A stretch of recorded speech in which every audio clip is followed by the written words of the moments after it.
Hello, YouTube. So today I want to talk about Port Mourant because I think it's something people can get twisted, and in regard to sort of what it is and what it isn't. And in the process, I thought we could review this fine little offering from Cadenhead. So a little background first. The Port Mourant still is arguably the most famous pot still in the world. It is a wooden double pot still. It's almost entirely made out of green heartwood. Its history goes back to, it's not the only wooden still in the world, by the way. But there's, just in the same distillery, they've also got the Enmore stills, the Versailles still. And if you're willing to go to Mexico, actually, in Michoacan, they make mezcal from a partially, they use wooden still necks for the distillation. And that's really funky. The history of this still, the Port Mourant, goes back at least to the 18th century, sometime. We don't know exactly when, and ever since it's been sort of passed around from distillery to distillery until, like every still in Guyana, it's finally ended up at the Diamond Distillery, where it's currently contributing to the Eldorado blends and a bunch of other stuff. So why is it so famous if it's not, okay, it's wood, but it's not the only wooden still in the world. I think part of the reason why it's so famous is because it was apparently a major component of the British Navy tot back, at least in the later days, So, and since then, there have been some independent bottlings. By the way, so that's probably the only way we're going to get this stuff pure. It does show up again in the Eldorado range, and there are occasional special releases by Eldorado, but for the most part, you need to go to the independent bottlers to get some of this stuff. There's, they started to come out, I would say, in the 90s, maybe the early aughts, and kind of wowed people a lot. So now it's a bit infamous. Keep that Navy connection in mind, though, because I think that's super important to kind of understanding this.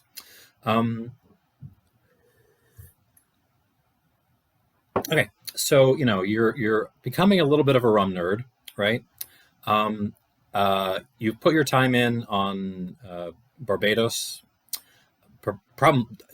definitely Jamaica, and so you keep hearing about this crazy wooden still they've got in Guyana. You think, oh my God, this thing is going to be the biggest, heaviest, funkiest thing I've ever tasted in my life. I have to get my hands on some of these. So, you spend probably a considerable amount of money getting an independent bottle of one of these. And your experience may not be exactly what you think it is. So this particular bottle is from Cadenhead's. It's marked MPM. That's one of the diamond marks. Anytime you see PM, it's Port Mourant.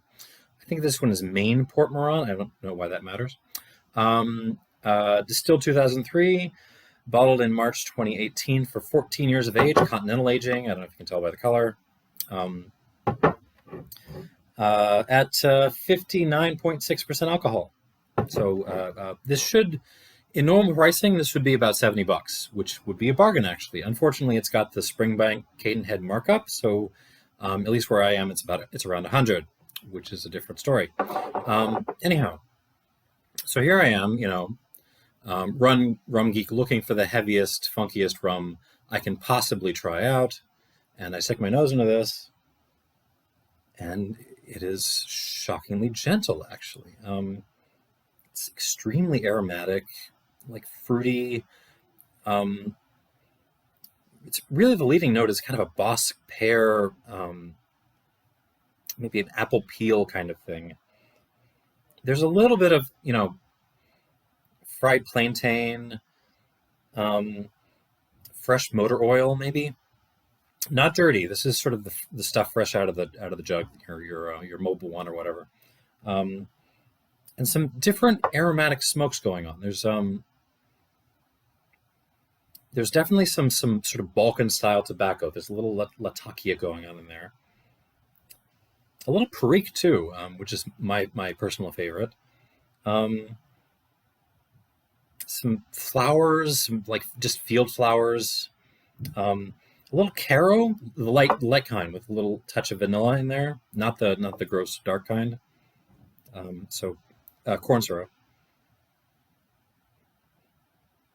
some white pepper, a little brininess, a little kind of a like an olive smoke sort of component coming through, like if you were just burn olives, but not olives themselves so much.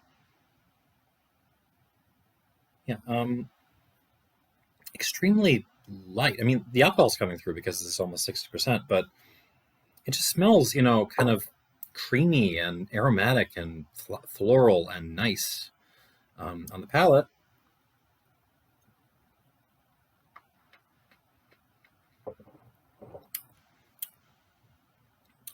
Oh, it is spicy on the back end. There's some wood spice coming through.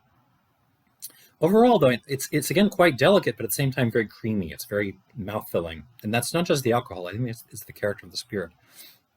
So, Balkan-style tobacco again, a little Lataki in there, a little pu'er tea actually, caro, kind of wildflowers, but not dried. These are fresh.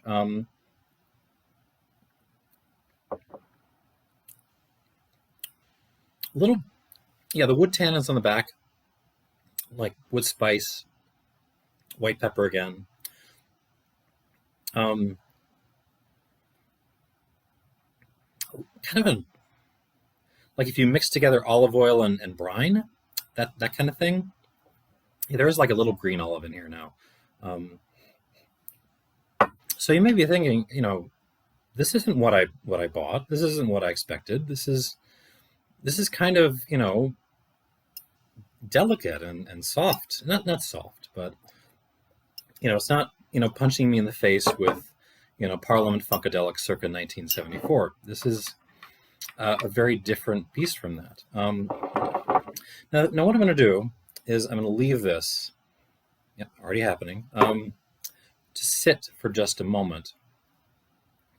Can we talk about the Navy for a minute? If you've ever had a meal ready to eat for the U.S. Army, try one if you can. It's interesting because they're actually kind of nice. They're extremely edible. I mean, that's what they're designed to do. They're not, designed to be, amazing, meals, but they're also not, bottom shelf stuff. It's designed for you to kind of, eat and forget, if I can put it that way. It's designed to be interesting enough that you're not going to put it down, but not so interesting that you're challenged, if you can put it that way. I think that's a good way to think about how navies think about this stuff, or militaries, I should say. It's not so much about, bottom dollar stuff. It's about something, you can enjoy day after day after day on the ship or on the base or whatever,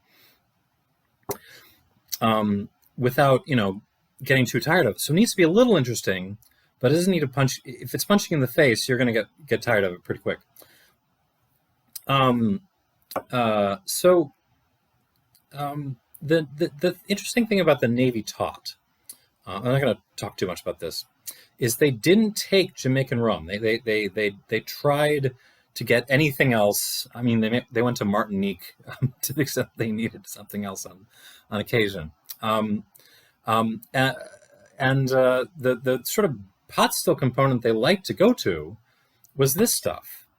And one reason you might think of is this is a very interesting distillate, but it's not heavy, it's not funky, it's not aggressive. It just kind of has this nice aromatic complexity, which you can throw in with a bunch of other things that'll kind of lift it all, make it, a little more sexy, but without challenging you anyway. So it's I mean, having spent a little bit of time with these things, like it totally makes sense to me that the Navy would go for this stuff because, if I were to, be shooting back, Hamden with my coffee every day for a whole tour, I would get tired of it pretty quick. But if it were something mixed, but if we're this mixed in with some other stuff that's kind of,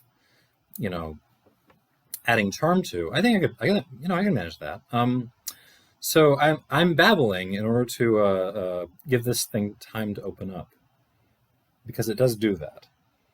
Yeah, this is not this is not a Hamden where it's just kind of sort of exploding in all directions, especially after you add water to it. This just kind of slowly develops on you. It just kind of grows and grows and builds and finds new things to show you. Like just after the couple of minutes while I was talking about the Navy, I'm now getting, much more dust and pepper, but also there's some sort of kind of aromatic woods, um, like balsa wood, like toasted balsa wood.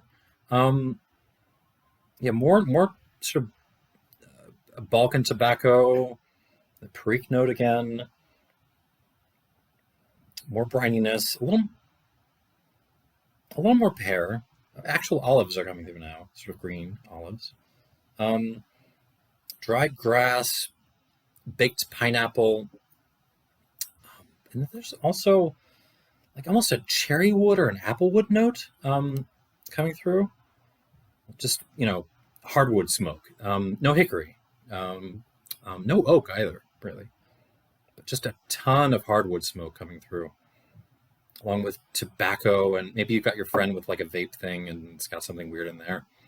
Um, Really interesting. It will continue. I know from experience, it will continue to kind of give me new things the longer I let it sit out on the palate.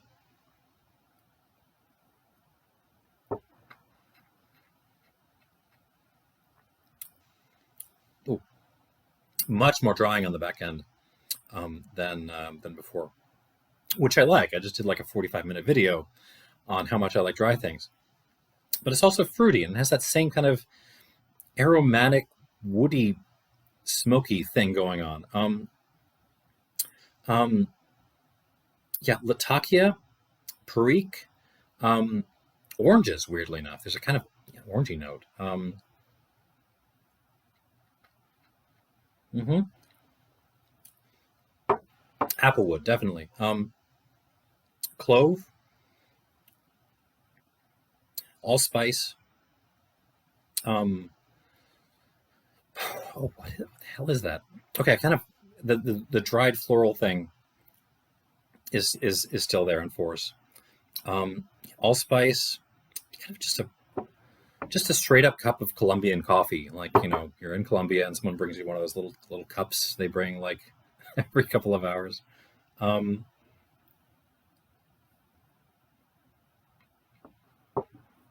and extremely creamy. I mean, just I've taken this down to proof, and it's just filling my whole mouth up. And that kind of also gives you a clue to why this has taken off a little bit. This feels like something that's built to age. I don't think you've ever um, tried. When you try like a young Glen Grant or something, even young Macallan. There are other examples like White Dog from Kentucky. It just has a creaminess to it, and then just it's like in wine, for example. Like you taste wine and you get structure. The stuff is built to age. It's kind of the same thing with the sort of creamy, oily notes in spirits. This thing feels built to take on age and just suck up wood and just build and structure itself over decades. If these 14 years were in tropical aging, like I would be scoring this a zillion points. Or even if it was just older or had more active wood or something like that. As it is, I'm going to give this like an 85 plus. I mean, there's tons and tons of things going on. It's not the most complex Port Mourant I've ever had, or the most complex rum I've ever had, but it's. I mean, if this is one of the only one you can get, this is a good example of the breed. This is, even by the standards of Port Mourant, this is kind of light. But in general, Port Mourant isn't, a big, heavy Jamaican punch in the face. It isn't a big, woody Bajan punch in the face. It's just this kind of aromatic, creamy, woody thing that's built to have those smoky notes kind of turn more leathery and earthy and green vegetal over time. And so yeah, I'm gonna give this an 85 plus. So don't get confused about what this is. This is a terrific distillate, but it's not. This is not funk. This is more. This is something older than that. This feels like blues, not muddy, not even Muddy Waters. That's a little too rock and roll. This is like James Cotton. It's old, this just tastes old school.